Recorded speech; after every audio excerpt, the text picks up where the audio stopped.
வெயிலுக்கு இந்த 10 உணவுப் பொருட்களையும் அடிக்கடி எடுத்துக்கோங்க. வாரத்துக்கு ஒரு டைம் ஆவது பழைய சாதம் சாப்பிடுங்க. அப்படி இல்லைன்னா சாதம் வடிச்ச கஞ்சியாவது சாப்பிடுங்க. உடல் உஷ்ணத்தை நல்லாவே கம்மி பண்ணிரும். வயிற்றுக்கு ரொம்பவே இதமா இருக்கும். தினமும் ஒரு சின்ன வெங்காயத்தையாவது பச்சையா சாப்பிடுங்க.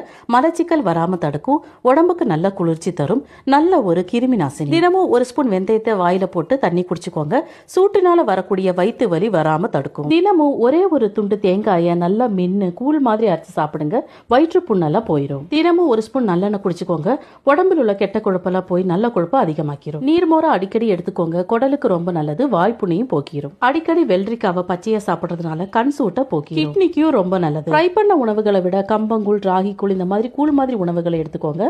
நம்ம உடம்புல நீர்ச்சத்தை சமநிலைப்படுத்தும். பூசணிக்காய், புடலங்காய் இந்த மாதிரி நீர்ச்சத்து நிறைஞ்ச காய்கறிகளை அடிக்கடி உணவுல சேர்த்துக்கோங்க. அடிக்கடி ஏதாவது ஒரு ஃப்ரூட்ஸ் எடுத்துக்கோங்க. இதெல்லாம் நம்ம உடம்புல நீர்ச்சத்தை தக்க வச்சு நம்மளை ஃப்ரெஷ்ஷாவே வச்சுக்கும்.